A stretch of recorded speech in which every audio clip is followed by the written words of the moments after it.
no chat também, vai liberar o link para preencher a lista de presença, mas até às 8 horas, né, que vai estar para o pessoal que é da nossa liga, né, preencher. E as atividades referentes a essa aula a gente vai mandar lá no nosso grupo do WhatsApp. Então, queria desejar a todos uma boa aula, que seja proveitoso para todos nós. Agradecer a senhora de novo por aceitar o nosso convite e passar a palavra para o Moab para fazer a apresentação da senhora. Tá, antes eu poderia falar, Moab? Então, eu queria agradecer o convite de vocês, da turma, em nome de Moab, que foi o interlocutor aí nesse convite. Fiquei muito feliz por ser uma liga multiprofissional. Eu acho interessantíssimo esse tipo de conjunto para aprender junto sobre um foco que é o paciente ortopédico, né, com tantas similaridades e assim, especificidades. E agradeço realmente a vocês pela oportunidade, fiquei muitíssimo feliz de poder contribuir, tá bom? Espero que vocês gostem. Ao final, eu fiquei, porque Moab não falou se teria atividade, não teria, deixei um estudo de caso com algumas perguntas, e se em algum momento, tem o meu e-mail logo no início, se tiverem alguma dúvida, alguma coisa, mas é para mais exercitar o processo, eu vou explicar isso daqui a pouco, tá bom? Então, desejo que seja proveitoso para vocês e para todos nós, e que tomara que seja. Deixa eu passar aqui os slides. Então, vamos lá, vou falar rapidinho, também, mais uma vez, agradecendo aí a professora pela disponibilidade, né? A professora, então, a professora Rita de Cássia Burgos de Oliveira, né? Isso. Aí eu vou falar aqui um pouquinho do resumo da formação dela. A professora possui graduação em enfermagem pela Universidade Católica do Salvador, mestrado em enfermagem pela Escola de Enfermagem da Universidade Federal da Bahia, doutorado em enfermagem pela Escola de Enfermagem da USP. Desde 2002, a professora ela é doutor da Universidade de São Paulo, tem experiência na área de enfermagem, com ênfase em perioperatória, atuando aí em enfermagem, então, perioperatória, do idoso, paciente cirúrgico, adulto, né, a metodologia da assistência da enfermagem, percepção do paciente, enfermeiros, né, sobre a assistência tecnológica, soft, hard em centro cirúrgico, processo da comunicação na assistência de enfermagem perioperatória, né, assistência a pacientes cirúrgicos na área de oncologia, segurança do paciente adulto e idoso de centro cirúrgico, né. Ela é docente da graduação das disciplinas de enfermagem na saúde do adulto e do idoso, em centro cirúrgico, enfermagem em centro material e assistência à enfermagem em gerontologia, né, e na pós-graduação é professor responsável na disciplina processo de cuidar na enfermagem perioperatória. Lidera ainda um grupo de pesquisa do GAEP, que é o grupo de estudos... GEAP, desculpa. Grupo de estudos sobre assistência de enfermagem perioperatória, né, certificado pela CNPq desde 2004, e é docente representante da área de enfermagem perioperatória da Escola de Enfermagem da USP, na Liga Acadêmica de Enfermagem Perioperatória, LAEP. É isso.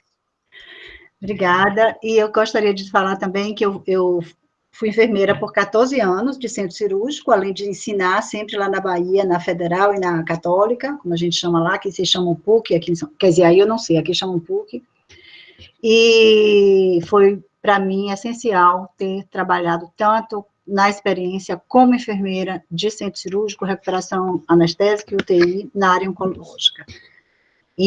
Mas eu sempre, quando vou dar aula, eu só deixo só minha parte acadêmica, mas eu sempre tive muita experiência e amo. E depois, quando vim para São Paulo, tive que deixar, não teve jeito. Mas é isso. Veja, porque agora eu não vejo mais vocês, se já está aparecendo na tela aí para vocês.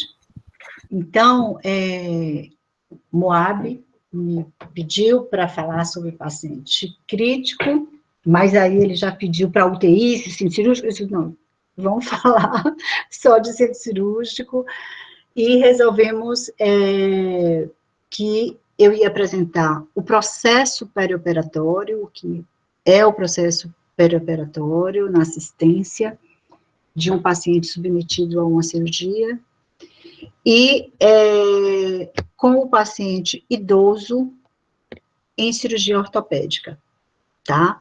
Então, essa é a minha proposta. Então, eu fiz uma montagem de aula para vocês irem vendo o que é o conceito de crítico, o conceito da abordagem, da gente saber quem é o paciente, para saber que a gente só pode planejar uma assistência se a gente conhece o paciente, muito mais se a gente conhece o que está avaliando. Então, é essa abordagem que vai ser a aula do período pré-operatório, transoperatório e pós-operatório. Outra coisa eu trazendo para vocês, primeiro, uma situação, eu sempre trago nas minhas aulas a situação que a própria metodologia propõe e o que é que a gente vive na realidade. Então, eu já começo, vocês não, já fazendo uma chamada para, que é justamente assim, eu vou começar. Fratura do colo do fêmur, que vai ser a abordagem cirúrgica desse paciente. Então, ligam para o centro cirúrgico avisando que está subindo uma fratura de colo de fêmur, e é um paciente de 82 anos. Essa abordagem, pode deixar no anterior, por favor. Essa abordagem de subindo uma fratura, o útero já saiu a histerectomia já saiu da sala, agora vai entrar a queimadura, é uma forma muito comum de se falar do paciente em situação cirúrgica, e que é um absurdo, e que é uma despersonalização. Mas isso vocês vão ver como estudantes, vão ver como enfermeiros, médicos, fisioterapeutas, terapeutas ocupacionais, e eu espero que não naturalizem isso. É um absurdo, as pessoas, elas têm nome, elas têm um nome e um problema, por isso ela está numa situação cirúrgica. Mas eu estava vendo, quando eu fui passar, que eu não passei a bibliografia nesse arquivo, é o mesmo arquivo, só eu mando depois por Moab, viu, Moab? Para falar um pouco aqui, tem um capítulo de um livro que ele fala sobre humanização. Então, assim, isso é a primeira coisa assim, que a gente tem que prestar atenção, que é personalizar o paciente. Não é a mama, não é a fratura de colo, não é a histerectomia, não é a amputação peniana, é uma pessoa que está sendo operada. O próximo, por favor. É o que significa risco cirúrgico. O risco cirúrgico é que torna o paciente numa situação crítica. Então, é toda a possibilidade, ou perigo, ou dano que ocorre com o paciente candidato à cirurgia, decorrente de suas condições físicas, clínicas e psíquicas, de falhas de equipes, aí eu já boto até aumentado, de cirurgia e de enfermagem, ou de fatores imprevistos que surjam durante os períodos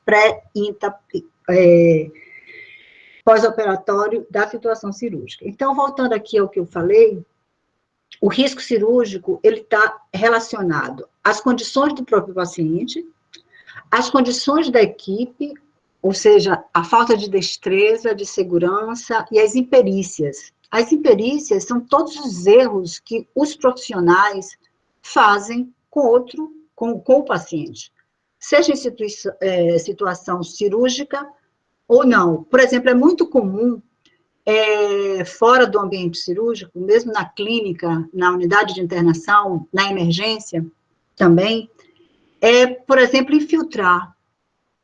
Aí diz assim, a veia não é boa. Ou o paciente sair todo roxo de um procedimento. Isso aqui no Brasil não... É quase que como, é normal. A gente vê colegas, a gente vê profissionais médicos, anestesiologistas que sabem com habilidade naturalizar um procedimento que não é normal, de ficar fazendo essa lesão. Tem casos que são específicos? Tem. Por exemplo, a vida inteira, eu como enfermeira, trabalhei no hospital de oncologia, e aqui o centro de pesquisa é no AC Camargo. A gente sabe, por exemplo, que são veias muito machucadas, e ocorre com muita facilidade. Então, hoje já tem algumas agulhas extremamente específicas para evitar esse evento. Mas não se pode naturalizar, achar e dizer para uma pessoa, não, você bota um gelinho, faz umas compressas, e muitas vezes vira uma flebite, uma inflamação séria. Então, assim, isso é um exemplo mínimo. E falhas outras de equipe, como sangramento, não, deixa um pouquinho, vamos ver, já está no final, não vou pedir, pede logo sangue, não pede, daqui a pouco o paciente está com choque hipovolêmico, porque deixou para pedir muito próximo e o paciente já não teve condições de recobrar aquele input de sangue naquele momento já em choque hipovolêmico. Então, essas são as falhas da equipe, os riscos relacionados às várias equipes de enfermagem, dentro do centro cirúrgico, no intraoperatório, médico e enfermeiro. E a equipe de enfermagem como a equipe de médica, o instrumentador, que quantos erros fazem na hora que fala, todo mundo de máscara, então fala 60. Ninguém ouviu se era 60 ou 70, e botou muito mais acelerado, o bisturi, era uma cirurgia vascular, e o paciente teve uma hemorragia sem necessidade. Então, isso tudo são relacionados aqui. E a gente vai falar dos fatores imprevistos. Às vezes, surgem alguns fatores imprevistos. Qual, por exemplo? A modalidade da cirurgia mudou, era uma videocirurgia, passou a ser uma cirurgia convencional, e não tinha um material adequado para aquela cirurgia, porque era todo cheio de trocáter, era todo de videocirurgia, então não tinha mesmo cânulas. E aí, às vezes, uma cirurgia que ia demorar 3 horas, demora 6. E isso põe em risco cirúrgico também o paciente, que ele vai tomar mais anestesia, ele vai ficar mais exposto a uma infecção, tudo isso são relacionados, são eventos adversos e que a gente não controla. E tem o risco relacionado ao próprio paciente. É esse risco que a gente vai falar hoje. É o risco que é relacionado ao próprio paciente. Então, quando eu falar em risco cirúrgico, pergunte que risco você está falando. Você está falando em relação ao paciente? Você está falando em relação à equipe, à tecnologia, né? O próximo, por favor. Tratamento terapêutico. Eu sempre falo desses dois conceitos, né? Então, assim, o tratamento, muita gente fala assim, tratamento, muita gente fala qual é a terapêutica que você... são nomenclaturas bastante faladas no meio de saúde, e o que é o meio de tratar determinada ausência ou estado patológico, entendeu? Então, é o meio usado, determinada doença, vamos falar mais assim. A terapêutica precisa de etapas planejadas, discutidas, combinadas com a equipe multiprofissional. O objetivo da terapêutica é curar, é melhorar o estado e pode ser paliativa, mas também evitar eventos adversos ao paciente, prevenção de riscos, e para isso a gente precisa conhecer o paciente. Então, eu volto lá de novo. Então, ele é o meio para tratar, é cuidar. A terapêutica, ela tem passos, e quando eu digo combinado, é que aqui no Brasil, mais recentemente, há uns 20 anos, mas já é muito, mas ainda se considera recente, o médico era o profissional que era o centro do cuidado. Então, era como se fosse assim, a enfermeira tinha que perguntar ao médico o que ia fazer com o paciente. A nutricionista tinha que perguntar se a dieta era hipossódica, se a dieta era mais proteica, era sem açúcar, se era com açúcar. Hoje não existe isso. E no Brasil tem se seguido, sobretudo a medicina, aqueles médicos extremamente catedráticos, antigos, no sentido da idade mesmo, aqui no HC é bastante comum, eles são donos da clínica. É impressionante. Mas o centro é o paciente, e existe uma equipe multiprofissional que tem que ser capacitada para cuidar do paciente. É para isso que nós trabalhamos, é para o paciente e com o paciente. Então, são momentos de para o paciente, é o planejamento que a gente faz com o paciente. E com o paciente, é o lidar com o paciente, é o falar com o paciente. Então, são abordagens diferentes. Então, quando eu digo que precisa de etapas planejadas, discutidas, combinadas com a equipe multiprofissional, foi uma coisa que, mesmo nesse turbilhão que eu me encontro agora na faculdade, com tanta coisa para fazer, eu fiquei muito interessada nessa liga. Eu acho excelente, vou falar para a minha liga, que tem que ser multiprofissional, porque eu acho muito importante esse conhecimento e esse exercício do pensar junto em equipe para trabalhar com o paciente, sobretudo com o paciente cirúrgico. Né? Então, para paciente cirúrgico, ele passa por um período, que eu vou falar daqui a pouco, que a gente chama perioperatório, que é justamente por perto do operatório. Então, é por perto do processo cirúrgico. Então, tem que ser discutida. Então, a gente vai falar do pré-operatório, a gente vai falar do transoperatório e vai falar do pós-operatório, infelizmente, de uma forma rápida, porque teria que falar, o pré-operatório, então, é mais extenso, é muito bem planejado, porque o processo cirúrgico, vamos dizer, o clímax, é o intraoperatório, quando o paciente está operado. Mas existe toda uma etapa de preparo para o êxito cirúrgico. Quanto mais se preparar no pré-operatório, mais êxito terá no intraoperatório e menos complicações no pós-operatório. Então, quando eu falo, a terapêutica nem sempre é curativa, né? Então, às vezes é melhorar o estado, às vezes ela é só paliativa. Na oncologia tem muito isso, de ser paliativa. Eu tenho experiências muito difíceis que eu participei como enfermeira e participo hoje como docente, com os alunos de graduação ou pós-graduação, quando o paciente está com um tumor, um sarcoma enorme, e ele vira para professora, você que conhece aqui as meninas, por favor, peça para amputar minha perna antes do Natal, que eu não aguento de dor. Aí você faz, oi? Como assim? A pessoa está, um rapaz de 24 anos, pedindo para amputar uma perna antes do Natal. E assim, e até ocorreu a cirurgia dele, enfim, um menino ótimo, hoje ele já está com a prótese, ele é estudante de arquitetura, uma pessoa maravilhosa. E assim, então, nesse caso, é uma cirurgia que ele, apesar de toda a cirurgia invasiva, você fazer uma desarticulação extrema do membro inferior, no caso dele foi direito, e ser o presente dele de Natal. Então, são casos que temos, assim, que nesse caso dele, não foi, até hoje não recidivou, tomara que não volte. E também o tratamento e a terapêutica, as etapas, elas consistem em evitar eventos adversos ao paciente, né, que são as prevenções a prevenção dos riscos. Então, eu só posso prevenir aquilo que eu conheço.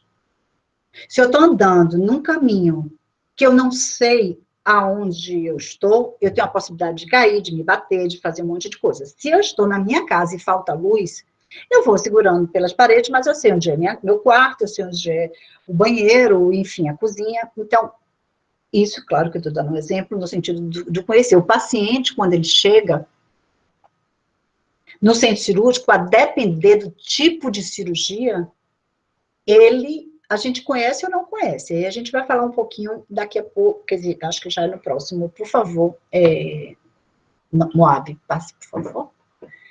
E aí, eu quero só porque agora eu vou falar pré-operatório, pós-operatório, intraoperatório. Eu não sei se vocês já deram essa disciplina, mas assim, Outra coisa que eu queria falar é, se vocês quiserem perguntar qualquer coisa, podem me interromper, não precisa esperar acabar, podem interromper a qualquer momento e perguntarem o que vocês quiserem. Se eu souber, eu falo.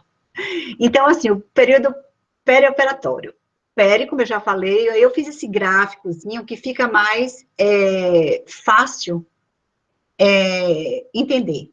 Então, o período perioperatório, ele é dividido em pré-operatório, intraoperatório e pós-operatório.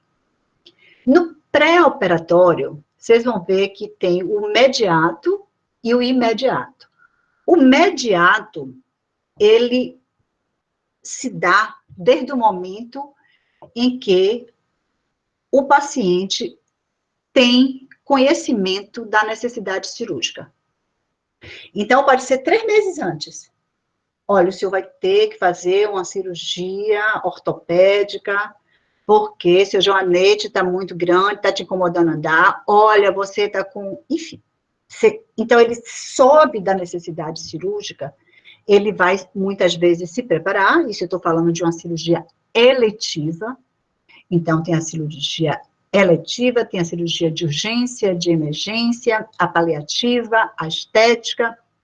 Eu estou falando de uma cirurgia que ele falou 3 meses antes, porque ele vai precisar fazer essa cirurgia, mas ele é diabético, descompensado, vai ter que compensar, ele não, para entrar com o melhor teto cirúrgico, ele tem hipertensão, que ele toma um dia o remédio, no outro dia ele não toma, então ele vai estabilizar para entrar com melhor teto. Então, o mediato, o período pré-operatório, mediato, ele começa desde o momento que é avisado da necessidade cirúrgica. Esse mediato eu trago aqui, mas ele não faz parte do perioperatório. Ele faz parte do processo cirúrgico. O perioperatório, que é por perto, ele só vai fazer o pré-operatório imediato. O enfermeiro, o médico, o anestesiologista, que vai fazer a visita anestésica para saber que anestesia ele vai dar, ele conversa. Em muitos hospitais, o paciente entra de manhã, ele vai à noite. Se entra vai fazer de tarde, ele entra de manhã, o anestesiologista vai e faz a avaliação pré-anestésica de manhã. E assim por diante, é um protocolo do hospital. Esse ocorre 24, 48 horas antes da cirurgia. Por que 48 horas? Se eu estiver falando rápido também, vocês falem, viu, gente? É porque eu fico preocupada com o horário. Mas, que tem tanta coisa para falar. E aí, 48 horas antes, são cirurgias que precisam de um preparo, por exemplo, uma sigmoidectomia é enorme. Ela precisa de um trabalho, né, de preparo intestinal. Então, o paciente tem que ficar internado 2 dias. O intraoperatório, ele se refere ao momento cirúrgico. É aquele, desde que o paciente ele é anestesiado até o despertar anestésico. Nesse intraoperatório, o paciente está na sala de cirurgia. Ele está na sala de cirurgia com a equipe de enfermagem, a equipe médica. Mas quando o paciente entra no centro cirúrgico até ele sair, existe um nome, uma nomenclatura, que é o período transoperatório, que é desde a recepção do paciente até a saída do paciente do centro cirúrgico. E o intraoperatório, o paciente já está na sala de cirurgia e é desde o momento da indução anestésica até a saída, até o despertar anestésico, tá? E o pós-operatório. O que cabe ao período perioperatório é o imediato, que é 24 a 48 horas depois da saída do centro cirúrgico, tá? E o mediato, ele pode se estender, por exemplo, a ortopedia se estende muito tempo. É o que mais se estende, e a gente vai falar depois do idoso, os problemas que ocorrem por ser para o idoso, que é o paciente do estudo de casa. Às vezes são complicações bastante sérias. O próximo, por favor, já vou toda hora pegando meu mouse, achando que eu estou com o mouse. E aqui é só a definição de termos. O período pré-operatório imediato tem início na véspera da cirurgia até o encaminhamento ao centro cirúrgico. o transoperatório, desde a entrada do paciente no centro cirúrgico até o seu encaminhamento para a recuperação anestésica, e dentro do transoperatório existe um intraoperatório, desde o início até o final da anestesia.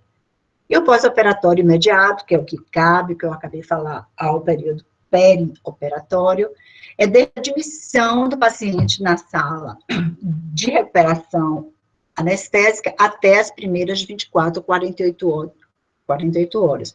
Cirurgia cardíaca, cirurgia ortopédica, sobretudo em idoso, de coluna e tudo, o paciente fica mais tempo no pós-operatório imediato. E o pós-operatório imediato, ele é de 24 ou 48 horas, significa que, nesse tempo, a equipe de enfermagem e médica e fisioterapia, que tem uma importância fundamental também, como a terapia ocupacional, a gente trata muito com criança, com a terapia ocupacional, ela tem, assim, um papel fundamental, sobretudo na observação de uma fisioterapia precoce, sobretudo respiratória. Então, isso tem ajudado, hoje, a qualidade e a intervenção dos fisioterapeutas tem sido muito importante. Também, outra coisa importantíssima é a avaliação da dor, né, que é o 5º sinal vital.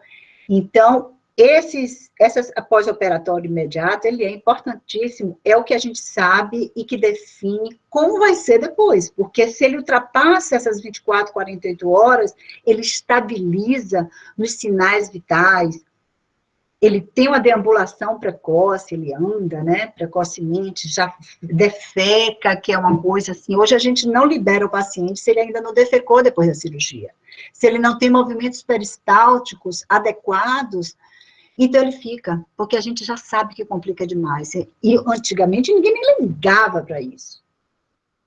O próximo, por favor. Então, na avaliação pré-operatória, que eu disse é o mais extenso.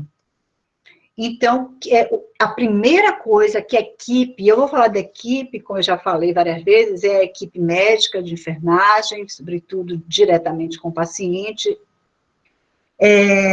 e os outros profissionais também têm uma abordagem, mas assim, nessa pré-operatória é realmente mais são essas duas equipes, a de enfermagem e a médica cirúrgica, né, porque a clínica já fez uma parte do pré-operatório imediato e depois é o cirurgião que coordena essa parte da avaliação relacionada ao médico. Então, conhecimento e percepção do paciente, estado emocional, estado nutricional, hidratação e resultado dos exames recentes. Então, repare, a gente precisa ter conhecimento do paciente. A gente só pode planejar qualquer coisa, como eu falei, se a gente conhece o paciente. Se a gente não conhece, não tem condições de avaliar nada. E ao final da aula, eu até faço uma abordagem, que é uma parte de um artigo meu, que eu sempre coloco sobre as intercorrências. Então, assim, e eu digo conhecimento e percepção. E percepção, quando eu digo percepção, a gente tem que conhecer o paciente daquilo que ele não fala, é a comunicação não verbal. E isso é muito interessante, porque o conhecimento a gente tem através do exame, através dos resultados de imagem, a gente tem através da medicação, porque então, as doenças associadas, isso é o conhecimento. A percepção é quando chega, por exemplo, quantas vezes eu chego, hoje, mais com alunos, e pergunto, como é que está o senhor, seu João? Eu estou bem. Não, está tudo bem. Mas ele está tudo bem que ele está travado, ele está enrolado, ele não olha. Então, ele não está bem. E, assim, é claro que uma pessoa que vai fazer cirurgia, ela não vai para a praia, ela vai fazer uma cirurgia.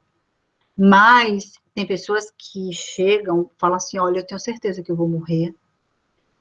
Já chegaram para mim e falaram isso, eu queria te dar a senha do meu cartão, porque eu tenho um amante, e eu tenho certeza que vou morrer. A senhora acha que eu vou morrer? Eu digo, eu não acho que não, mas eu porque eu não vou dizer, eu tenho certeza que você não vai morrer, porque eu não tenho esse poder, mas eu digo, mas o senhor tem que estar mais positivo. Então, assim, tem situações que o não verbal, a gente, é uma mulher de 26 anos que vai fazer uma esterectomia e que o sonho dela era ser mãe.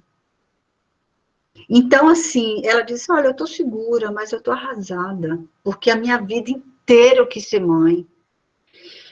Então, naquela hora, a gente não pode dizer, mas você podia adotar. Não, é uma dor dela. Então, essa percepção do paciente de como ter habilidade de falar, porque não é só a questão técnica, tem a questão humana e da gente tratar do paciente. E o centro cirúrgico é um momento muito curto que a gente tem.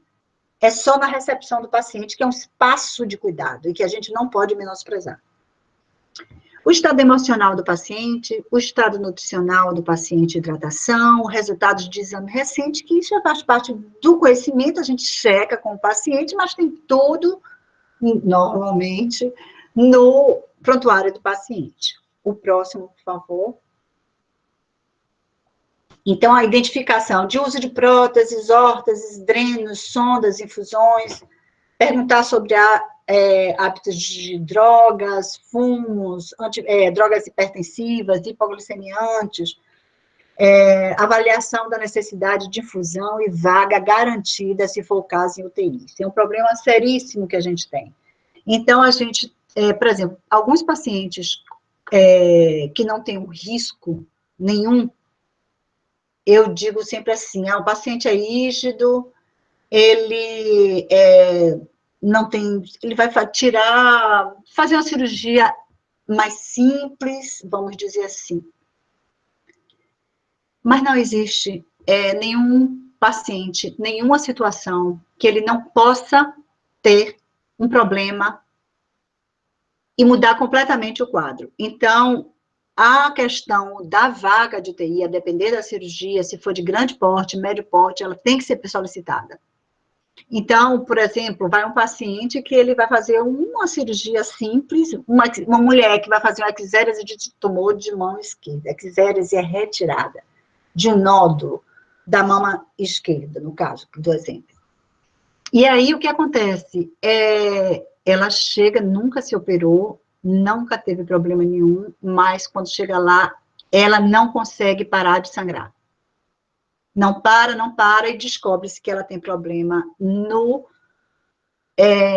setor de coagulação. Mas assim, mas ela não fez o exame, que aí você vai procurar o exame de coagulação, tempo de sangramento. Não, porque era tão simples que a gente não fez. E aí essa paciente acaba tendo um problema bem sério por uma questão simples. Então, tudo isso são identificações de problemas e que a gente sabe que pode existir. Quem trabalha em centro cirúrgico sabe que nada é 100% sem risco, então a gente já tem que prevenir os riscos que a gente já sabe e já tem como prevenir. O próximo, por favor. Outra é a questão das alergias, idade, patologias preexistentes, limitação física. Isso é um problema sério e acaba, é o que eu digo, não é só... O senhor tem alguma limitação física? Não, não tenho. Ai, tá bom. Mas, isso quando pergunta. Quando não pergunta, ou você tem alguma limitação? Não, eu tenho uma limitação física só para andar, para correr, para tudo isso. Não, ele tem uma limitação física enorme, porque ele não dobra a perna, ele não estende a perna. Então, assim, na hora de ir, fora os constrangimentos, quando a equipe médica ou de enfermagem não perguntam ao paciente, vamos ajudar o senhor a passar da maca para a mesa cirúrgica? Aí ele olha com aquela, eu não sei se eu consigo. Ai, que preguiça! O senhor está preguiçoso, o senhor vai ficar deitado depois da cirurgia, uns 2 dias. Não, é que eu não consigo mesmo. Não consegue, faz uma forcinha. Não, o paciente, ele tem poliomielite nas 2 pernas. Então, assim, são coisas que a gente tem que ter muito cuidado. Quando fala da questão também das próteses, que eu ia falar, o paciente às vezes tem prótese, e ele, por que, gente, não pode deixar o paciente subir com prótese e tirar na hora? Por que não pode subir com óculos e tirar na hora? Por que não pode subir com aliança que não tira 70 anos e tirar na hora. Então, são coisas que a gente sabe que alteram, inclusive, a pressão desse paciente. Eu, por exemplo, uso 5 de óculos. Tem gente que usa 10. Se eu tirar meu óculos, eu não enxergo. Então, custa uma pessoa pegar um óculos, tirar e botar colado com esparadrapo no prontuário desse paciente. Então, são coisas que eu acho que são protocolos desnecessários e que a gente pode fazer de outra forma, né? De uma forma mais humana, mais participativa. A gente vai falar agora do... eu já ia passar. O próximo, por favor. Então, a gente vem... eu mesclo toda a minha aula em questão, chamando a atenção que não é só técnico, é também humano, tem toda uma nuance que a gente não pode, como profissionais, lidar só com o técnico. E eu vejo algumas colegas, às vezes numa atitude extremamente frias, mas com uma mudança completamente diferente, e aí muitos dizem assim, nossa, aprendi, é tão difícil quando a gente vê uma mãe da gente no centro cirúrgico, um pai com um diagnóstico, uma suspeita diagnóstica de câncer, então assim, eu digo, nossa, a gente não precisa, eu acho que, vivenciar certas coisas para aprender, a gente precisa ser mais empático com o problema do outro, né? Então, não pode ser tão técnico, porque não somos técnicos, essencialmente. Somos humanos, essencialmente. E técnico, às vezes, sobretudo na questão profissional para a segurança do paciente.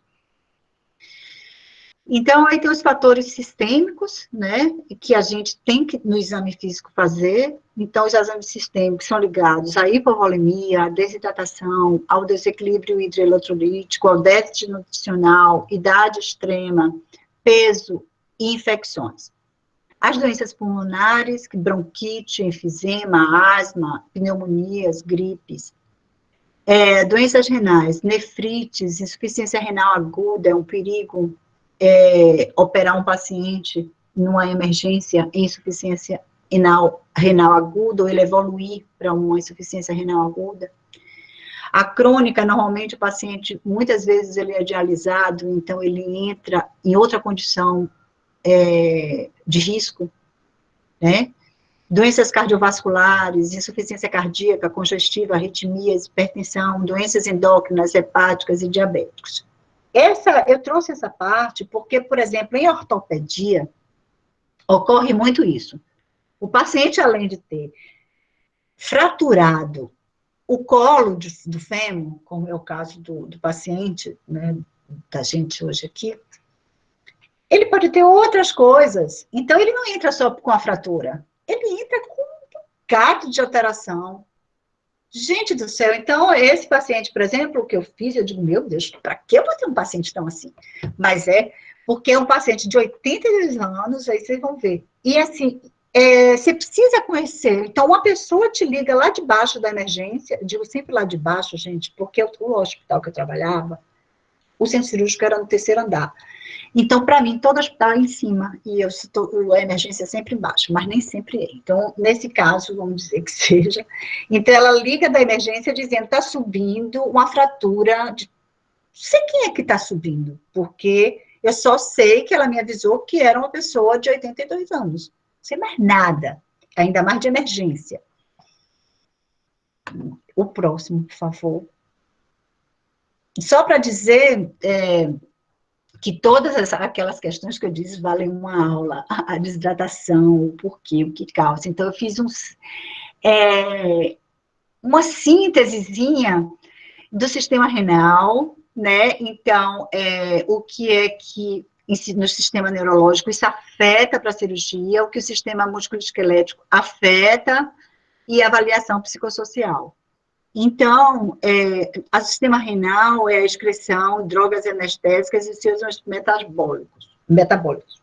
Então, assim, uma pessoa que tem problema renal, que faz diálise, por exemplo, ela fazer uma cirurgia, né, porque as pessoas, uma cirurgia dessa de colo, que eu falei, que não é o caso, esse paciente não tem problema renal, para excretar as drogas, só com a diálise. Então, se ele faz 3 vezes por semana a diálise, a gente tem que programar essa cirurgia para logo depois, no dia seguinte, a gente dialisar esse paciente para ele tirar o mais rápido possível aquelas drogas, porque senão ele vai ficar no pós-operatório, seja em que cirurgia for que ele faça, e que precisar de drogas anestésicas para dor, antibiótico, o que for, ele vai ficar no corpo dele por mais tempo. Então, ele vai, claro que esse paciente já é um paciente de risco.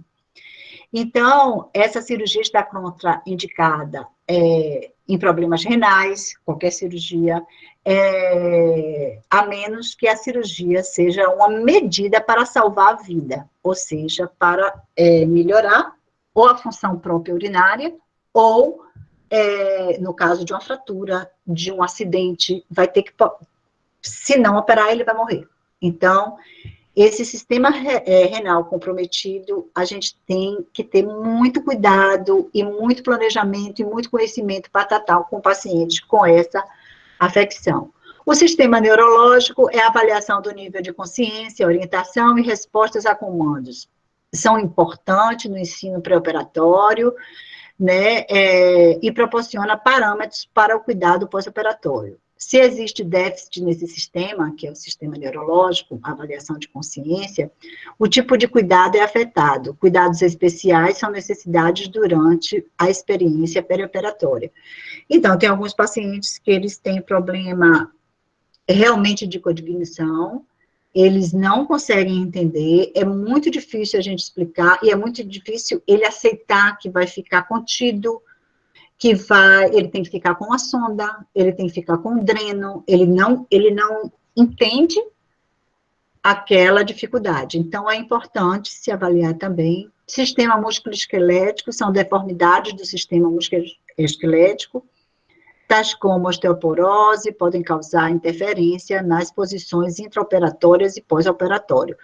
Então, às vezes, posicionar, por exemplo, numa posição ginecológica, ela que tem um problema, uma mulher que tem um problema, é muito difícil, e muitas vezes, por exemplo, como sempre eu dou meus exemplos mais relacionados à oncologia. Uma paciente, ela já tinha feito uma mastectomia e colocou imediatamente uma prótese. Isso há 3 anos atrás. Então, quando ela teve na outra mama câncer, ele teve que fazer uma mastectomia. A equipe tinha que saber que ela já tinha feito uma cirurgia na mão esquerda, posicionaram o braço dela no grau que não podia, que vai até 90 no máximo, mas o ideal não é esse, é 45 de amplitude. Ela rompeu os ligamentos de plexo braquial. Então, assim, tem casos, assim, muito de displicência mesmo da equipe, porque não perguntam. Eu digo, mas, meu Deus do céu, uma pessoa que faz mastectomia, ela tem que perguntar, uma pessoa que está se operando de câncer, ela pergunta se aquela paciente, ela já teve algum problema, porque tem um encurtamento mesmo, enfim. E a avaliação psicossocial é ansiedade e medo. São os fatores principais que a gente lida. A ansiedade é normal, uma ansiedade, eu estou meio preocupada com a cirurgia. Agora, quando é ansiedade exacerbada, eu vou morrer, eu sinto, desde criança eu sabia que eu ia morrer numa cirurgia, e não, eu vou morrer. Então, assim, tem uns que levantam, caem, se deixar descuidado da mesa operatória, na mesa de espera, antes de entrar na mesa operatória. Então, são só, assim, algumas observações relacionadas à questão dos sistemas. O próximo, por favor. Outros procedimentos, jejum, isso eu tudo estou falando dentro de um paciente, vamos dizer, planejado e que vocês vão ver que, no exemplo que eu dei, é um paciente de emergência. E aí, como é que vocês fazem?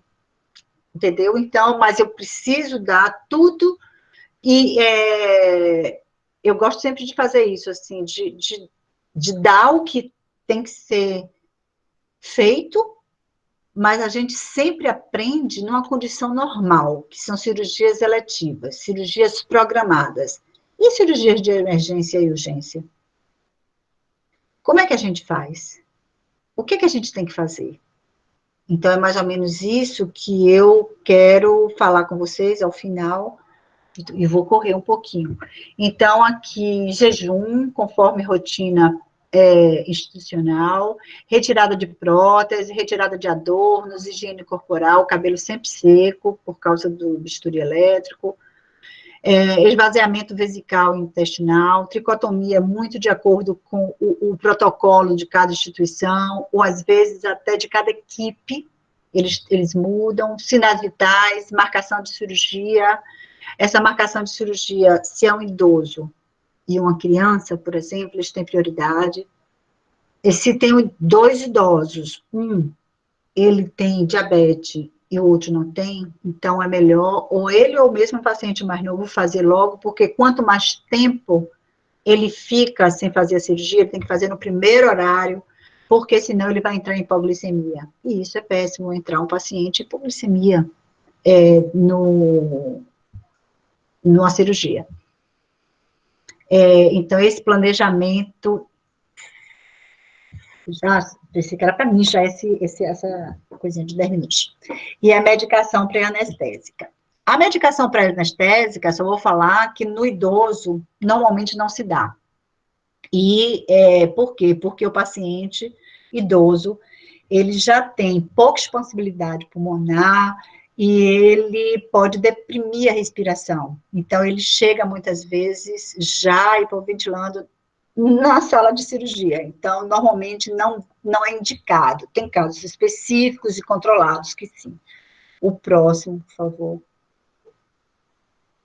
Então, a gente faz hoje não, desde 1974, no Brasil, acho que há uns 30, 40 anos, ou mais.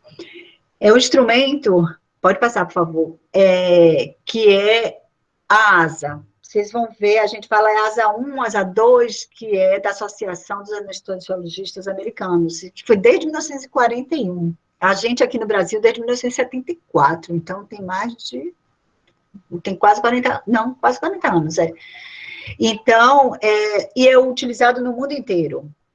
Eu vou explicar para vocês o que é importantíssimo. Pode passar, por favor. Então, esse é o instrumento de avaliação, que é a classificação ASA, né, que é da Sociedade Americana de Anestesiologistas. Relaciona critérios objetivos, ausência ou presença de moléstias, eu vou mostrar depois a escala, com a subjetividade inerente à impressão que tem a equipe classificadora do impacto da doença sobre a homeostasia e a expectativa de desfecho. O que é que eu quero dizer com isso? Então, a escala, ela vem. ASA 1, é isso. ASA 2, isso. ASA 3, isso, e assim por diante, vai até 6, que é um paciente praticamente moribundo.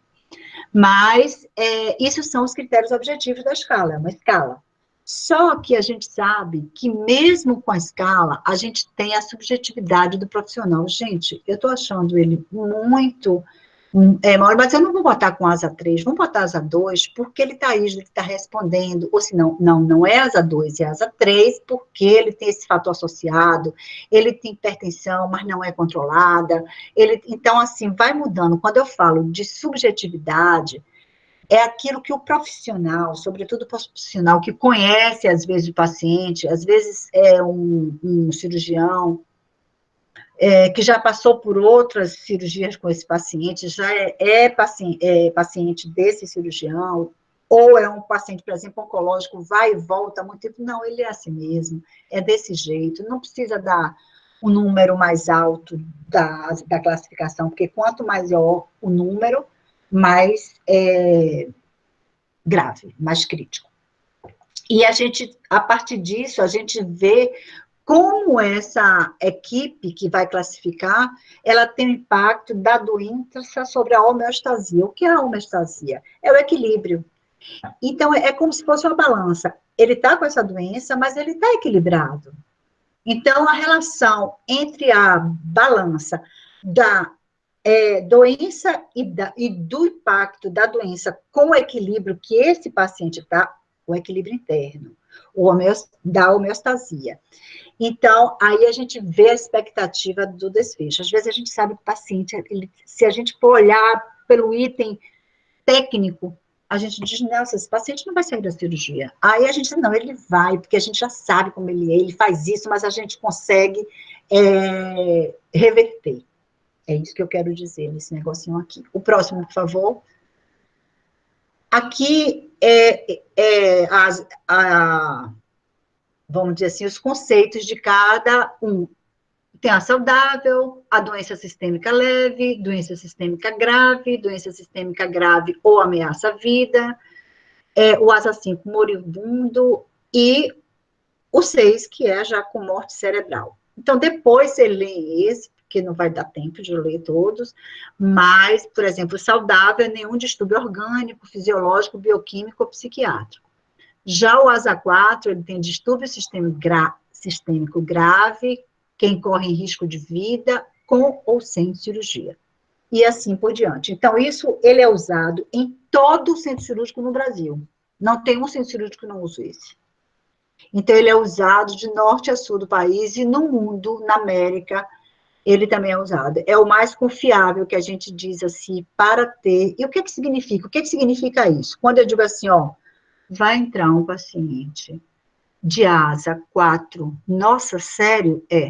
Sério, o paciente está bem. Então, assim, a gente já tem outra expectativa de sangue, de cuidados, botar um profissional bem ágil, o cirurgião já fica meio, eu gostaria de ir com aquele anestesiologista, ou com aquele, eu prefiro, já está mais acostumado, então a gente já sabe que a gente precisa de uma equipe mais atenta, mais dinâmica para um paciente mais grave. Isso quer dizer também de planejamento da enfermeira, que é a chefe sempre do centro cirúrgico, né, o enfermeiro, e que comanda todos os outros profissionais no sentido de comandar do planejamento, né, porque cada um é autônomo dentro da sua profissão, né, mas comandar no sentido de juntar aquela equipe e harmonizar para um planejamento, nesse sentido. O próximo, por favor. Aqui tem outro sistema de avaliação, que é em relação aos exames. Eu não vou ler todos, depois você lê, que é o respiratório, o cardiovascular, mas é como eu digo, cada uma coisa dessa é uma aula inteira. Mas é importante que o enfermeiro, que o médico, que o fisioterapeuta, que ele chama TO, é isso, né, de terapia ocupacional, não é isso? A gente chama assim, mais TO. Eles saibam não só o achado dos valores normais, isso é importantíssimo. Mas o que é que significa um valor diferenciado? Tá baixo, sim, mas baixo significa o quê? Tá alto, alto significa o quê? O que significa dividir a esquerda, dividir a direita? O que é isso? O que é infecção? O que é leucócito, linfócito, eosinófilo? Então, tem uma característica, né? Então, a gente precisa entender e avaliar o paciente clinicamente. É assim que a gente faz todo o raciocínio clínico e é assim que a gente previne situações críticas, quando a gente sabe qual a relação dessa pressão com o edema, o porquê isso, porquê aquilo. Então, assim, a gente vai criando no nosso raciocínio aquela suspeita do diagnóstico ou um diagnóstico conclusivo, tá? O próximo, por favor. Então, para concluir essa parte de terapêutica, é o conjunto das condutas decididas pela equipe que direciona, coordena a assistência do paciente de forma individualizada e contínua. A prescrição de qualquer um dos membros da equipe é complementada quando houver alteração das condições do paciente, precedida por uma evolução pertinente à alteração. O que eu quero dizer com isso em relação às condições do paciente precedida por uma evolução do paciente? Eu fiz um trabalho no INCOR e no HC, eu falo isso porque tem escrito isso no trabalho, não está sendo antiético por isso. Eu tive uma dificuldade de encontrar as condutas, né, das prescrições de enfermagem de forma clara e de que diziam sobre o paciente. Eu não soube pelo paciente, não soube do paciente muita coisa, porque a prescrição da enfermagem estava incompleta, e a dos médicos, além de abreviaturas que não existiam, não são universais, a gente não entendia. Então, o trabalho ficou falho pelo propósito que queria inicialmente, e eu reverti esse trabalho para falar sobre prescrição. Então, foi um trabalho da falta de dados sobre prescrição. Então, é uma questão muito séria isso, porque ali é um documento, né, de registro. Então, se a gente não fala, não tem detalhados, e uma coisa, assim, muito séria é a evolução. O paciente evoluiu satisfatoriamente. O que é isso? Eu não sei o que é satisfatoriamente, porque satisfatoriamente, para mim, pode ser diferente para você. Então, assim, o paciente, ele evolui sempre, ou negativamente ou positivamente.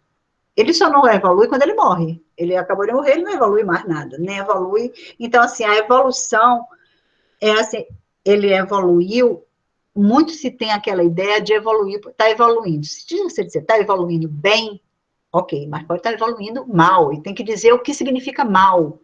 Ele está em anúria, ele está em hipotensão, ele está já com 29 graus e está com a morte iminente, 29, que a gente já considera uma baixa temperatura de morte iminente. Então, o que é? Então, essas coisas precisam, porque o registro é de vocês, né? Que vocês são responsáveis pelo registro do outro que está acamado. Então, é importantíssimo. Mas tem que saber, a gente vê cada coisa na descrição de cirurgia, que é um horror. Eu digo, mas meu Deus do céu, o que foi isso? Eu não sei nem o que é isso, porque parece que não foi a cirurgia que foi feita. A enfermagem também, uma coisa, é o que eu digo da equipe, é desconectada. Aí depois passa para a recuperação anestésica, eu vou falar já, ela não sabe do que ocorreu e também ela olha e diz, não sei o que ocorreu do paciente, não sei se esse paciente... A fisioterapeuta, que normalmente está esperando, ela não sabe para que lado vai, porque não tem informação. Então, isso piora consideravelmente um paciente crítico, porque a gente não sabe o que fazer, a gente não sabe como prevenir, já em outro momento, que é recuperação anestésica ou UTI. O próximo, por favor. Prescrição de equipe, em equipe. É realizada a partir da análise dos dados, por prioridade ou itens, específica para cada paciente, validar a prescrição com o paciente e, às vezes, a família. Então, quando eu digo assim, específica para cada paciente, a gente vê assim, paciente orientado, sem queixas. Claro, o paciente tem coma. Ele não pode ter queixa nenhuma mesmo. Então, não precisa você botar que está sem queixa, porque ele não pode se queixar. E é isso a diferença. Ele não está com queixa porque ele não tem queixa. Ele está em queixa porque ele está em coma. Ele está entubado. Ele não tem como se expressar. Então, são essas coisas, assim, que a gente vai aprendendo e vai falando sobre nós, profissionais. É como a gente percebe um paciente de risco e a satisfação quando a gente tira aquele paciente do risco, daquele quadro, e a gente sabe que foi a gente que contribuiu, foi a equipe junta que contribuiu para aquilo, porque a gente sabia o que estava fazendo.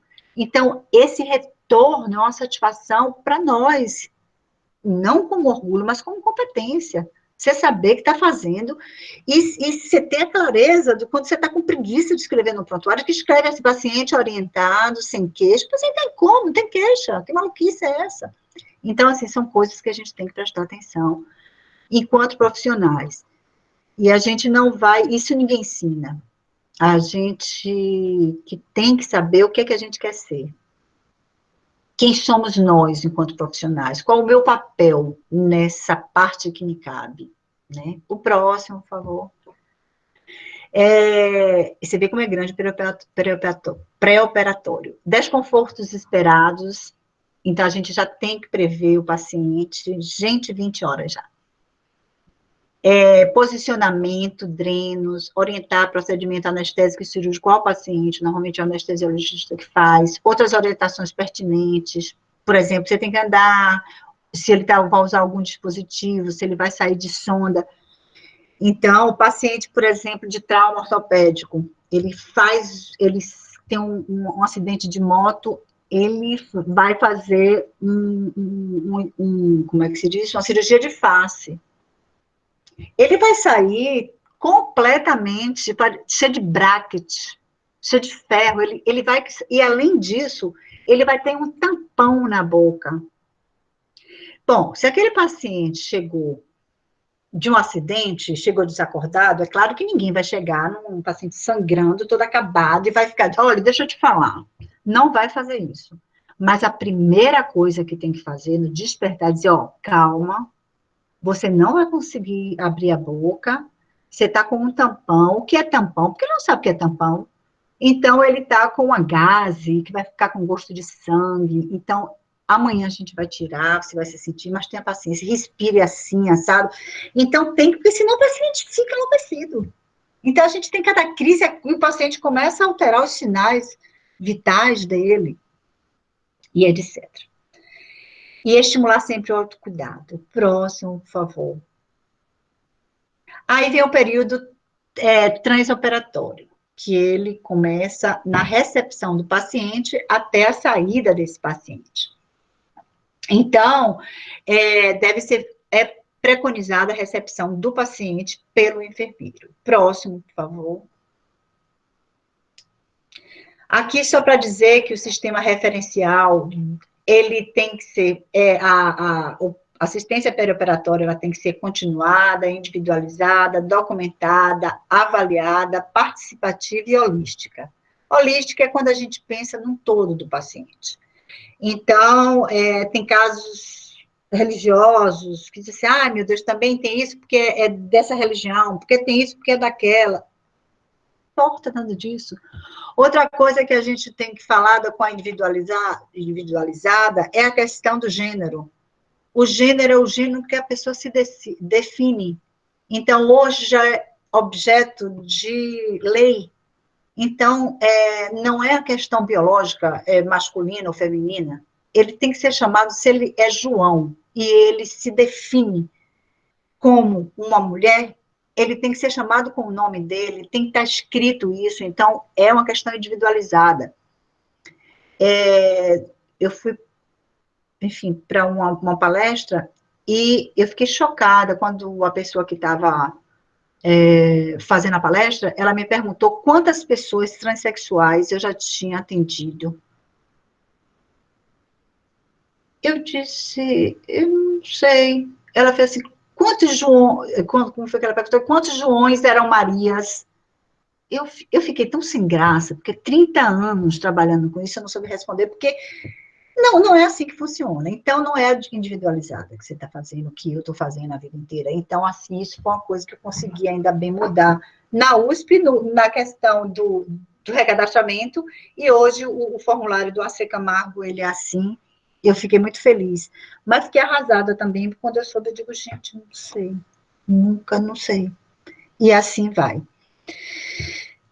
O próximo, por favor.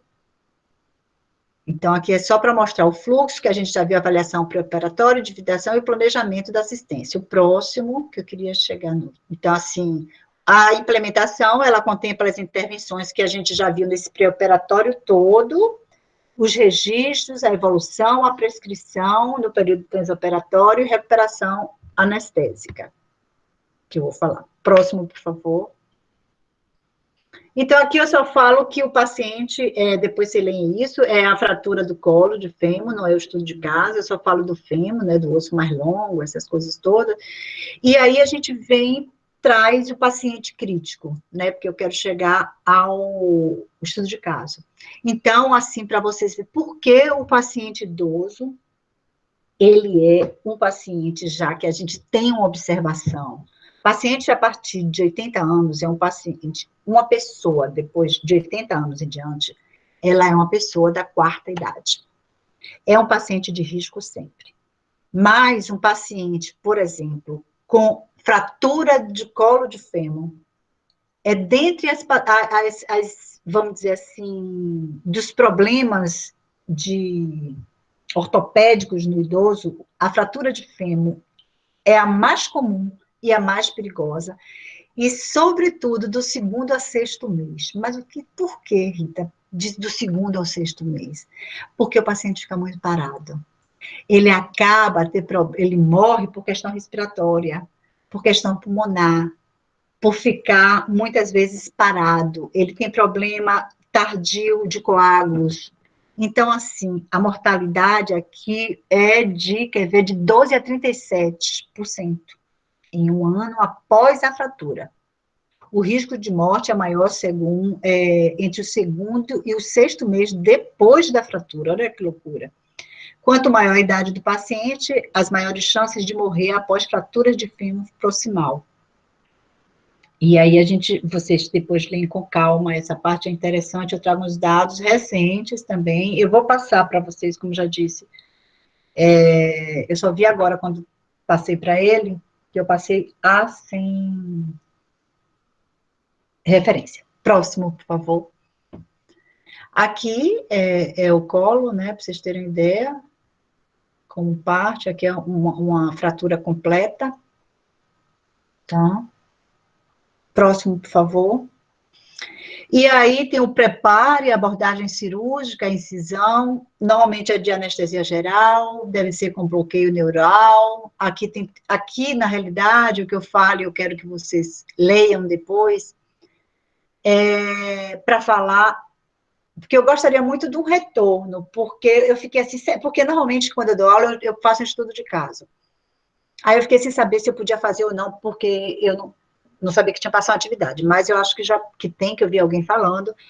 Então, eu gostaria que essa parte, por exemplo, se vocês pudessem me dar um retorno, o Moab, de como foi a resposta em relação ao estudo de caso, se essa aula teve um refletir para vocês, se deu para responder a partir, mesmo você buscando respostas em referências bibliográficas, mas você trouxe um raciocínio que lhe deu a investigar um planejamento para esse paciente numa situação de emergência. O próximo, por favor. Aqui eu trago 2 abordagens para a mesma situação. Uma é a abordagem posterior, em que o paciente fica em posição de decúbito lateral. Então, eu pergunto que posicionamento o paciente ficou, ele pode ficar nessa ou na próxima. Pode passar o outro, por favor. Que ele faz a abordagem anterior, ele faz o paciente faz incisionado pela frente. Então, eu gostaria que vocês me falassem disso. Como vocês, os médicos, que tem algum estudante de medicina, por que ele acha de um lado para o outro? O que interfere para um idoso de 82 anos ficar de lado ou ficar em decúbito dorsal? Então, assim, vejam isso, eu quero que vocês pensem nisso. Eu quero muito, eu gosto que os profissionais, eles sejam críticos, eles procurem o que eles podem fazer de melhor pelo paciente. Então, assim, é nesse sentido que eu gostaria que vocês refletissem sobre essa aula. O próximo, por favor. E aí, eu boto aqui no estudo de caso, reveja as definições dos componentes do processo da assistência perioperatória cuidadosamente, e então leia o estudo de caso seguinte, que acho que próximo. Encontre os componentes do processo que interferem no seu planejamento para um tratamento terapêutico seguro, terapêutica segura ao paciente. Próximo. Então, daqui a pouco vem o estudo. Aqui é o pós-operatório. O pós-operatório ele tem uma função importantíssima. É prevenção de complicações. Quem já deu UTI ou quem já passou por UTI é muito parecido, os equipamentos e a abordagem a gente faz de 15, 30, 45, no máximo o paciente não melhorou, em 2 horas ele vai para a UTI. Mas tem pacientes que ele não vai para a recuperação anestésica, ele vai diretamente para a UTI, tá? Paciente de cirurgia cardíaca, transplante, neurológico, ele nem passa pela recuperação, ele faz esse já para evitar movimentação, a gente já sabe que é um paciente complicadinho, de risco mesmo, e a gente não espera se ele vai manter a homeostasia, né, ser um paciente equilibrado, ele fica só para a gente saber se depois da cirurgia, até 2 horas, se ele está bem. Se nessas 2 horas ele não está bem, a gente nem espera, na realidade, 1 hora, não, gente, esse paciente está complicando, bora mandar para a UTI. Por isso a necessidade de vaga. É importante, quantas vezes em hospitais públicos fica aquele centro cirúrgico que vira UTI? Aquela recuperação anestésica que vira UTI. É um problema sério isso, no Brasil, sobretudo. O próximo, por favor. Então, antes de entrar no estudo, eu queria que vocês falassem como foi o intraoperatório. Esse paciente estabilizou? Vocês não sabem ainda, porque eu sei que vocês não leram. Houve intercorrências ou eventos indesejados? Até que está faltando ainda, desculpa. A saturação estabilizou? Usou manta térmica? Sinais vitais? Houve sangramento? Então, assim, isso são algumas questões que eu gostaria que vocês pensassem. Vocês podem criar a situação. Você pode querer dizer que não estabilizou e o que foi feito. Eu acho isso um exercício importante. Porque eu não deixo o quadro tão livre ou tão fechado. Eu faço essas perguntas. Porque você pode dizer, nossa, você cria situações difíceis. Sangrou, porque como era colo de fêmur, para fazer, tem uma faixa de SMART, que, será que pode usar?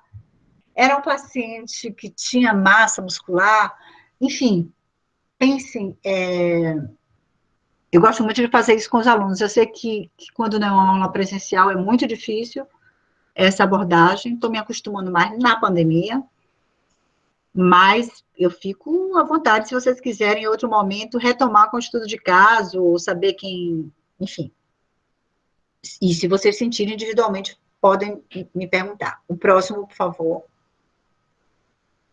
Então, o pós-operatório imediato, o destino deles, foi para o quarto, enfermaria, esse paciente de 82 anos?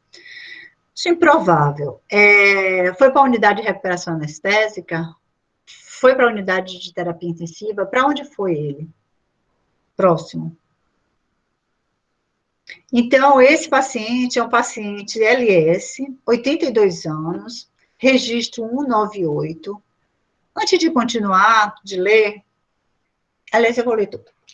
Sexo masculino, deu entrada no centro cirúrgico, sendo trazido por uma vizinha, refere ter caído da escada, emagrecido, não soube informar se tem alguma alergia medicamentosa ou a látex, refere diabetes e diz tomar insulina diariamente, sem informar as unidades. Chegou no centro cirúrgico com temperatura axilar de 35 graus, pressão arterial de 150 por 90 milímetros de mercúrio, saturação de 83, referindo muita dor no local da fratura. Realizou raio-x ainda no setor da emergência. Fez tipagem sanguínea positiva, aguardando entrar na sala de operação. É esse o caso. E uma coisa que eu disse que eu queria falar é o seguinte, seu LS pode ter vários no mundo. Lula da Silva, 200. Mas o registro 198 só vai ter um. Então, vocês se acostumem. O registro de um paciente no hospital é a identidade dele. Porque isso daí, vocês imaginem um paciente fazendo uma coleta para 2 pacientes, Maria Joana e Maria Joana. elas entram para fazer exérese de mama, todas duas na mão à direita. E o que acontece? A Maria Joana 1 deu negativo, a Maria Joana 2 deu positivo. Só que a equipe de enfermagem, técnico, a enfermeira, botou lá. Aí depois eu ajeito, eu vou botar aqui, porque tem um bocado de coisa para fazer, eu boto aqui Maria Joana, Maria Joana. Elas trocam. E aí Maria Joana 1 deu negativo, mas era negativo e foi com como é que se diz? A peça anatômica que deu positivo. E a outra trocou, era positivo e deu negativo. Isso já aconteceu e acontece, infelizmente. Então, o que acontece? Quando a paciente, essas pacientes, por exemplo, que não foi esse nome, claro, ela fez a cirurgia, era um tumor super agressivo, ela retirou a mama sem necessidade. E a outra continuou sem tratamento. E a mama, e só descobriu por causa da outra, porque quando mexe no tumor, quando ele se dissemina com mais facilidade. Então, essa começou, foi aí que descobriu que a outra não tinha nada. Ela perdeu a mama. Então, assim, são coisas que o registro, eu sempre chamo, eu sou neurótica com essa questão de registro. A gente tem que se acostumar a isso. E bota o nome, não bota o registro. Então, outra coisa que eu quero chamar a atenção de vocês é para vocês entenderem, chegou ao centro cirúrgico em temperatura axilar, 35 graus, ele tem hipotermia, ele precisou usar manta, por isso que eu perguntei, usou ou não usou, a pressão arterial dele é 150, qual é o normal? A gente não sabe porque é um paciente de emergência e a gente não conhece esse paciente, veio por uma vizinha, a gente não sabe nada, a gente tinha que operar esse paciente, colocar em sala, mas a gente sabia muito pouco dele.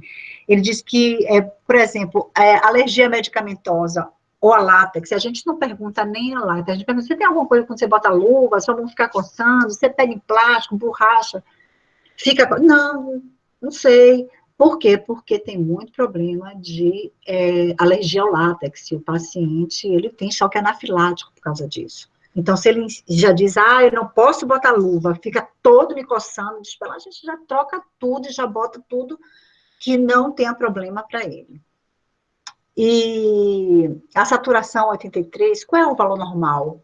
Então, quando eu digo assim, 83, agora, por exemplo, que está essa pandemia horrível, e os pacientes, uma das questões é quando a complicação é respiratória, e o paciente, ele baixa muito a saturação. Então, ele fica assim, com 79, 78. E aí, dois protocolos já têm sido feitos. Um é o uso de uma máquina ECMO, não sei se vocês já... É uma dialisadora, na realidade, que ela tira o sangue desoxigenado. Então, aquele que está em saturação baixa, é como se fosse uma diálise para tirar como é que se diz? Sangue que não tem oxigênio. Isso é uma tecnologia boa. Então, assim, isso é muito importante a gente estar sabendo o que é a ECMO. Todo mundo fala, está de ECMO, e está também prona, né? Ventral, de barriga para baixo. Então, por quê? Porque expande mais o pulmão, então acaba sendo melhor a saturação. Então, são coisas que não adianta a gente tem que saber, entender, procurar a fisiologia. Nossa, por isso é mesmo, expande. Então, assim, entender o corpo humano é importante. Eu digo que a gente tem que ser igual a esses bons, excelentes pessoas que trabalham com carro, por exemplo, que faz esse barulho carburador. Isso não sei o que lá. Claro que eu estou falando em relação ao conhecimento do sistema, né, como eles se intercalam. Então, é isso que eu queria que vocês fizessem. O próximo, por favor. Aqui é só o centro cirúrgico que eu trouxe da cerca marca, corredor, próximo. Aqui é o centro cirúrgico do Hospital das Clínicas, que eu me perco, eu nem vou lá mais, né? Porque eu me perco toda vez, é um horror, eu só fico agora na segunda. Aqui são essa aqui é uma coisa nova, foi feito para os pacientes de Covid-19, eles ficam isolados. Próximo, por favor. Aí eu coloco aqui que muitas intercorrências, e eu diria a maioria, podem ser evitadas quando a equipe de cirurgia, o anestesista e a equipe de enfermagem estão conscientes de suas atribuições e dos riscos a que o paciente está exposto e assumem com responsabilidade o que lhes competem. Então, a equipe multiprofissional, ela, dentro do centro cirúrgico, ela não tem uma hierarquia, um maior ou menor do que o outro. Todos são absolutamente igualmente importantes. Todos no centro cirúrgico. Fisioterapeuta, a gente hoje não vive sem fisioterapeuta. Ainda mais no hospital de câncer, o paciente sai traqueostomizado, o paciente faz cirurgia bucomaxilar, então, quem salva a gente é o fisioterapeuta. Então, assim, a função dele, a gente quer que ele já esteja na recuperação anestésica, para ver se o paciente está sentindo dor, para ver o que pode fazer para respirar com esse paciente. Enfim, e a mesma coisa é o enfermeiro, a mesma coisa é o médico. Então, precisa essa questão da representação social mudar, mas eu acho que enquanto a postura dos profissionais não mudarem, a gente não muda, né? A sociedade. Então, eu acho que a gente vai mudando conforme a gente vai mudando os nossos comportamentos em primeiro lugar. Não esperar que o outro veja a gente de uma forma diferente. E uma coisa que eu vejo é que realmente todo profissional só se estabelece com a competência, né? Então, e a competência, ela é humilde. Ninguém precisa... Eu sei isso. Não, você sabe quando você sabe o que diz, sabe o que faz. Você diz, eu sei fazer desde que eu faço isso. Eu vou e faço com segurança. Então, eu acho bonito assim, e é imprescindível que o conhecimento, ele seja livre e seja simples, porque é para isso que vocês, né, eu vivo estudando, e a gente tem que se aperfeiçoar porque o conhecimento, ele dá esse empoderamento natural. É isso. O próximo, por favor. Aí eu deixo uma citação de Cora Coralina, que diz, não sei se a vida é curta ou longa para nós, mas sei que nada do que vivemos tem sentido se não tocarmos o coração das pessoas. Eu acho que com toda a tecnologia, o que for, a gente realmente tem que tocar o coração das pessoas. É isso, eu agradeço, espero que tenha contribuído de alguma forma. Obrigada, e desejo que tenha sido proveitoso, tá certo? É isso.